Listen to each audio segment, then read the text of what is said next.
Welcome to the bright side of longevity.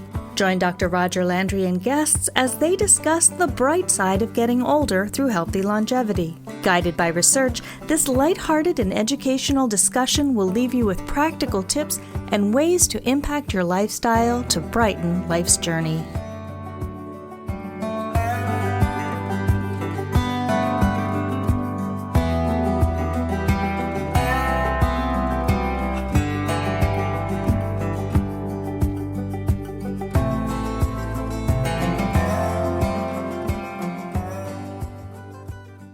Well, welcome everybody to the bright side of longevity. I'm here with my ever-ready friend, colleague, and teacher to me, Danielle. How are you, Danielle? Hey, Dr. Roger. Happy almost Valentine's Day. Yes, it's coming. The big heart month. Yeah. Well, I think that's a lead into what we want to talk about. Actually, for the next two times we get together we're going to begin a two-part series today, right? And that's about fear. Well, what's that got to do with Valentine's Day, huh? But the title is Overcoming Fear and Moving Toward Love and Compassion. And I think before you tune out anybody who's not in a relationship or doesn't even like to say the word love or whatever, or have been jilted by love or don't have a good opinion of love, whatever, don't go away, right? They should stay with us. It's going to be very encouraging, no matter whether you're single, in a relationship, because this is about all relationships and just having more loving, compassionate relationships. Absolutely.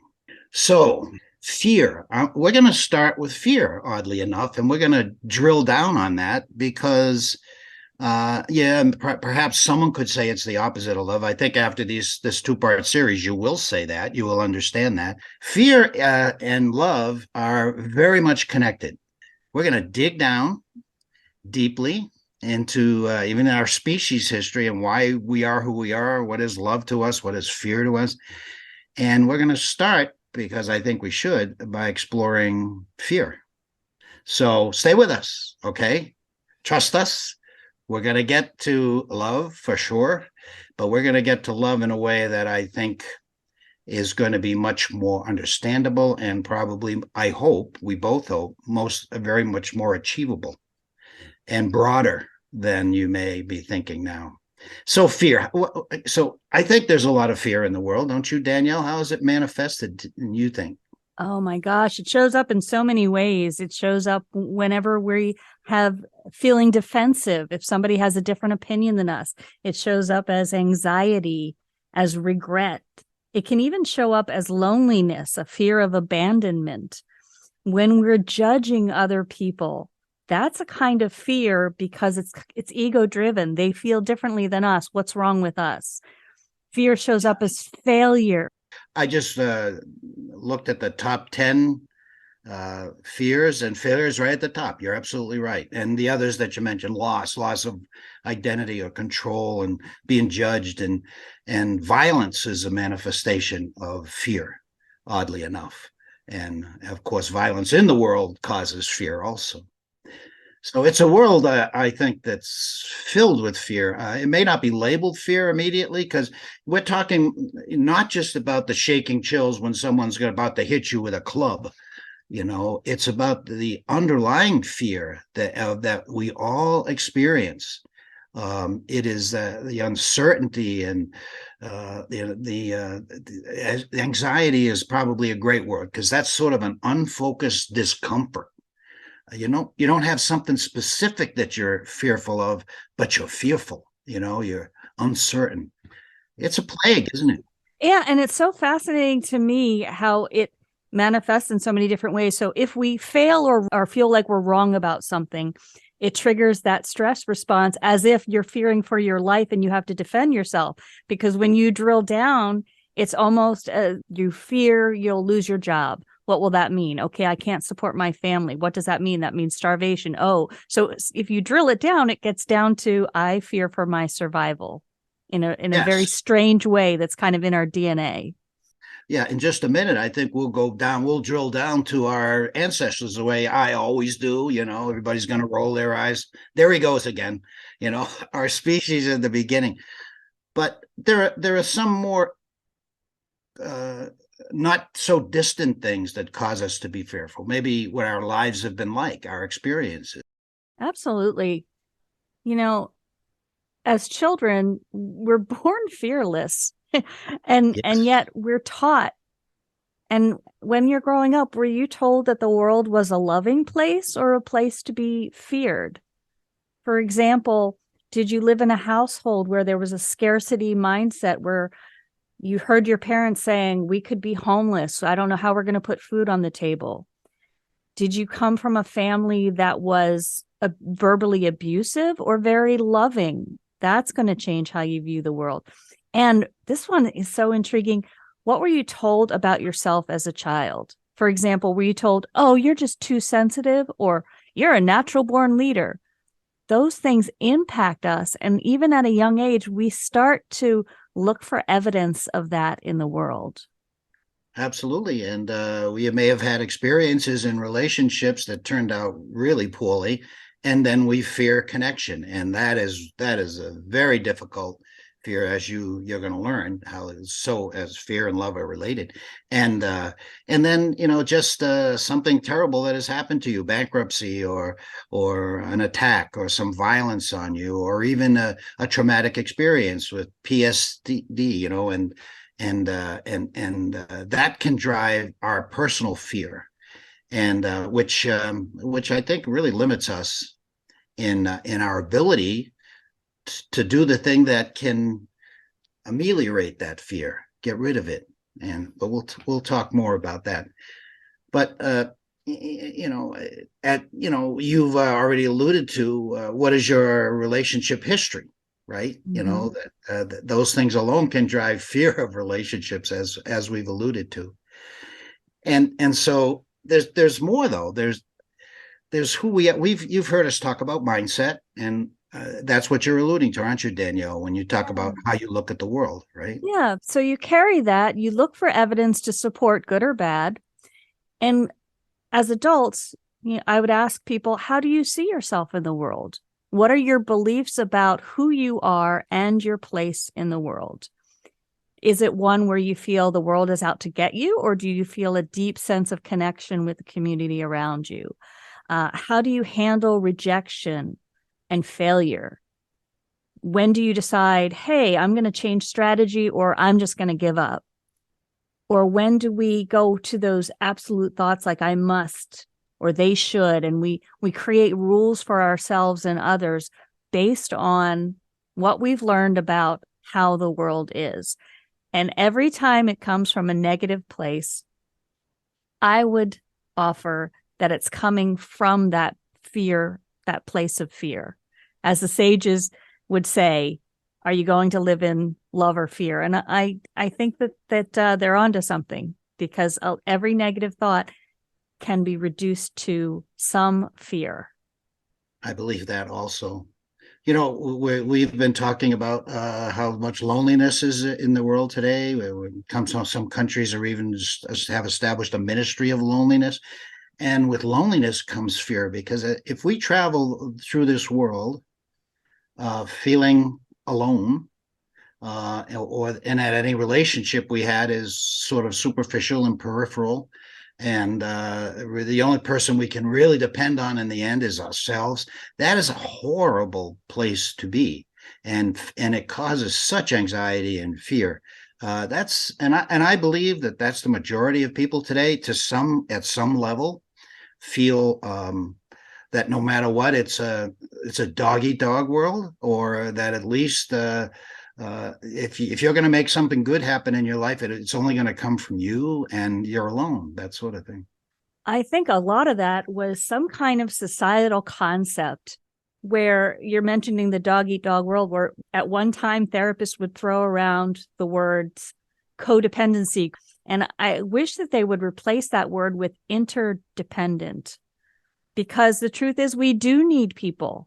To say, I don't need anyone, I can do it myself, not only is that not true, but it puts you in conflict with other people. It just further divides people. I think this is a good opportunity for me to get out the drill now, and let's look at this from an evolutionary viewpoint. because I believe it's fitting. And a lot of what we just described, I believe, is fairly new with our species. I mean, in the big picture of things. A lot of it has changed since, you've heard 99% of the time we've been on Earth, we were hunter-gatherers in small tribes, and we depended on each other for survival. And everyone had a role. We've heard all of that, but over the last few centuries, especially since the Industrial Revolution, a lot has changed and has brought a lot of what we just described as manifestations of fear. But let's look back to those hunter-gatherer times. From that, and because we live that way for so long, we are social creatures. And this is not just a word. This is something where it is our air. It is our nutrition. It is relationships and connection are absolutely essential. I believe personally that, yes, I think our ancestors had fear when they were attacked by something, or maybe a storm was coming. But there was such cohesion, which came from the need to survive, that I believe there was less fear. Fear when, it's a fight or flight, it was a survival instinct. But fear from just daily life, I believe, was not as prevalent because we were a tight-knit group where we had connections that we felt were substantive, were meaningful. Sure, there were bad feelings, annoyings. We're humans, that happens. But I believe in the end, we all knew that that our ancestors could depend, because it's necessary. We see this today in, say, combat groups, where people may not even like each other, but they'll do anything for the other person. So we see that in groups. And so that's who we are as humans. And so fear for that group, and I believe still is inherent in us, came from the possibility of being alone. So what did tribes do when someone did something terrible? Or even later on, when there were towns and cities, they exiled them. And that's the worst punishment that they could think of, short of death. But it's probably worse than death in many instances, and probably resulted in death. I was going to say, and they're on their own, they're not going to get too far, most likely. Yeah, the world was a tough neighborhood for our hunter-gatherer ancestors, and so that's who we are as humans, because for most of the time we've been on Earth, that's how we live, in tight-knit, very connected groups where no matter what, we could depend upon the other person. Now, we don't necessarily have to call that love, but we can call it the absence of fear, or at least the minimization of fear. And so the fear that we experience today, I don't believe was as prevalent or even existing for our ancestors. And that's why I think we are so bothered with it, but it all comes with how we're living our lives. That's deep. I know you want to time in and say what the doctor really meant to say. Well, I could do that. And basically the message is find your tribe. Now, what's interesting about what you said is they were small, tight-knit groups. So having thousands of people on social media is not your tribe. In fact, if anything, that sometimes causes more fear and anxiety, because you've got all those negative things coming in, the emotional highs and lows. And I'm not saying social media is bad. I use it as well. But when we say find your tribe, we're talking a small group. You determine how many people that is, whether that's 3, 5, a dozen, but that's your group that, if you need somebody, you can call them in the middle of the night and they will be there for you.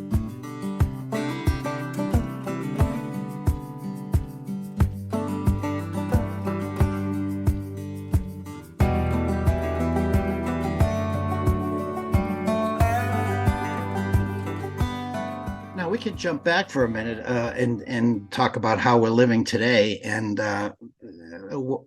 we have talked about cognitive behavior theory, how we can talk about it as chattering mind, the way Buddhists do it. And when you talk about meditation and mindfulness, which we will be talking about. And Teresa shared this statistic on one of our earlier podcasts about how we have from 12 to 60,000 thoughts a day, right? And what kind of thoughts are they, Danielle? You remember? Negative and 80% repetitive. And for those who are just tuning in, Teresa Beshwaite is the Sudden Widow coach. She has been both a co-host and a guest on our show, and she does some really fabulous work out there. So all these negative thoughts going around in our head, and we know they're a loop. They're repeating it, they're repetitive, and they're mostly negative. That's just who we are. And so that can drive fear just within our mind, right? And so we have to address that when we talk about solutions. And so we've talked about mindset and our personal experience, but now we're talking about who we are as humans in this modern world and how different that is from how we were in previous times, and yet is still in us as a need to be connected with others. That minimizes fear. And we're going to see that is the basis for love. I think our ancestors were connected not only to each other, but to nature, the world around them. And I think, we've now know that that's real, the connection. You just told me about some DNA studies that you had read about, Danielle. Yes. Something like our pets, our dogs and our cats, we have 80 to 90% shared DNA with dogs and cats, over 98% with pigs, 50% with trees, 25% with flowers. Like there's so much of our DNA in all the life that is around us. And I found that completely fascinating. It is. And we talk about primates, even though you want to say how much of that we share with primates. It's freak you out. But, we're a planet and we're composed of carbon and nitrogen and all those elements. And all of us are, all living things are, and even the inanimate things are composed of some of those.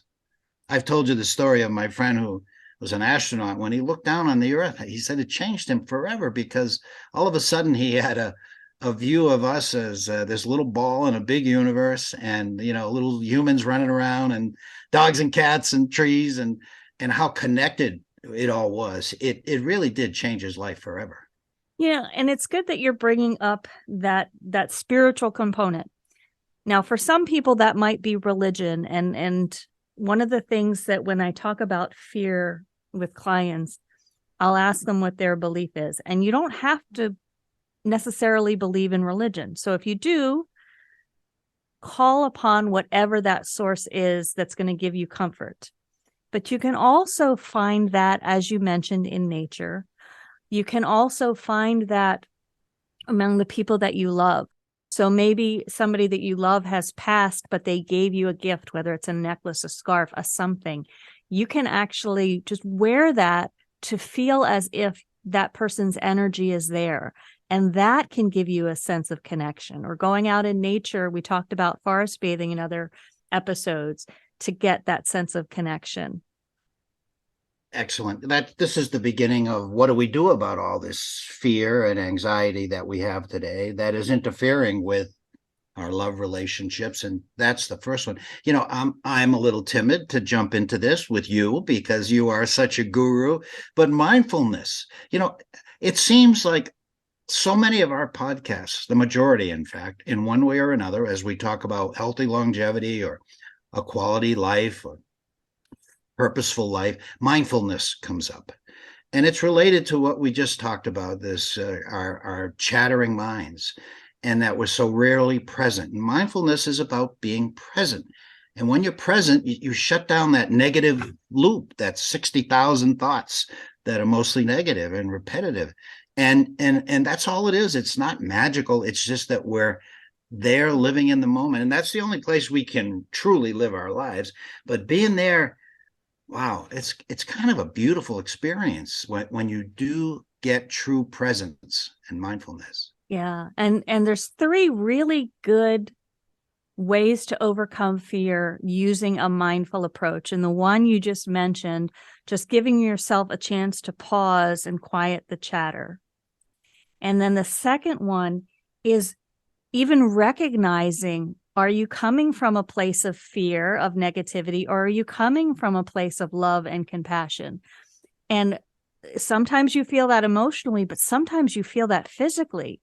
And you don't know till you stop and you ask, how am I feeling in my body at this moment? And you realize, oh, my neck is a little tense, and those are cues, so that when you're having a conversation with somebody and you start to feel that tension in your neck, you're like, oh, I'm having a fear response, and learning to identify it. And then, Exactly. yeah.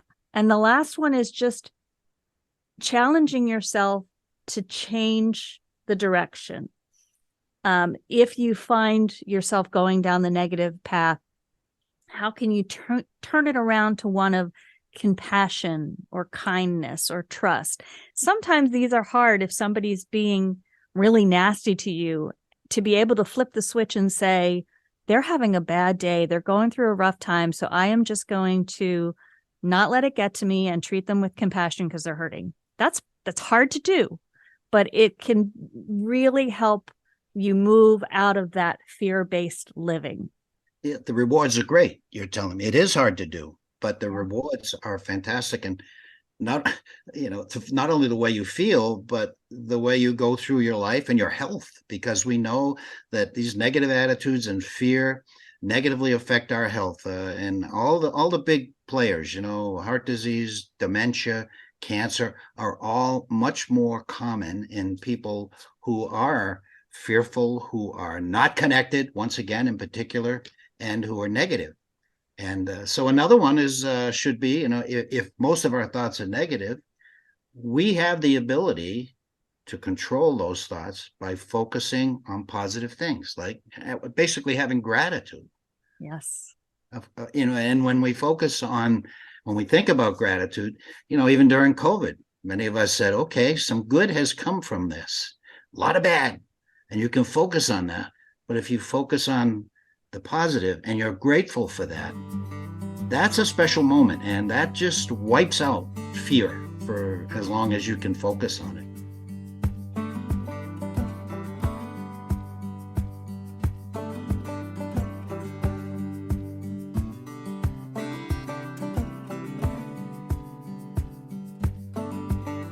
So we know that giving and receiving gratitude causes an increase in oxytocin, in dopamine, in serotonin in our brains, creating the feeling of happiness. One of my favorite quotes is not directly related to gratitude, but I still love it. Donald Hebb, he's a neuroscientist, and he says neurons that fire together wire together. And he was talking about how we learn. But if you think about it in terms of connection, when we wire together, we're hardwired to be together, and gratitude is a connector. It's a shared positive experience. And gratitude expert Dr. Robert Emmons, I mention him frequently because he really takes a deep dive into gratitude, because it's more than just I am grateful for. It's the frequency. How often are we expressing gratitude? The intensity, how strong is that gratitude? The span, how varied, how many different things are you grateful for? And the density, how deep is that gratitude? And the more we work on making it more expansive, and we not only express gratitude, we write it down, we read it, and we re-experience it, and we share it with others. Every time we have those thoughts, our brain thinks it's happening for the first time. It's that the miracle cure, so to speak, in many ways, along with the other things we talked about. And for those who haven't heard about it, but Danielle mentioned oxytocin. That is the feel-good hormone. That's what mothers feel when they're breastfeeding. That's what we feel for those of us who like hugs. And most of us do. Some of us have been raised to be fearful and that sort of thing, but most of us love hugs. And the feeling you get, I think someone said it had to be a bit prolonged, like more than 5 seconds or something like that. I think 10 seconds is the current rule. Yeah, and to really get that blast of oxytocin, which makes you feel like everything is right in the world. And so that's those are great solutions. Again, not easy, but I think when you have something that gives you a positive incentive, in other words, a great reward for the investment you make, well worth it. So let's see where we've been today. We've explored the connection between fear and love, and with our goal of, in the end, in this two-part series, of having someone understand love more. Also fear, but mostly it's love and where it comes from. And we've explored how connection was our history in humans, and connection, in fact, is what we seek regularly.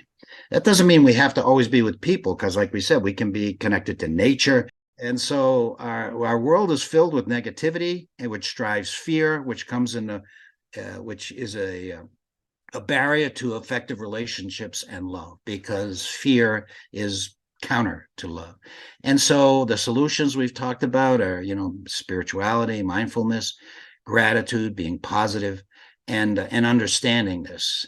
And so now we have to roll up our sleeves, and we're going to do this next time, and talk, roll up our sleeve about relationships. Now that we know that fear and lack of connection is a major barrier to love, why don't we explore that next time? What do you think? I'm for it. If you stayed with us, folks, we appreciate it.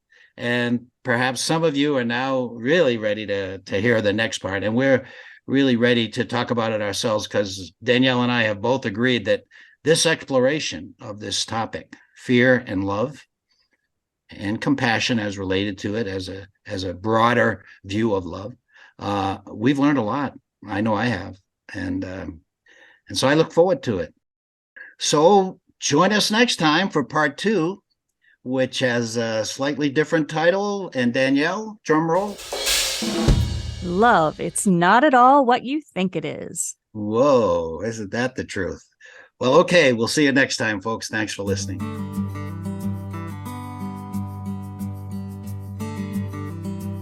You've been listening to Dr. Roger and Friends, The Bright Side of Longevity. If you like the show, please rate and review, and be sure to click to follow.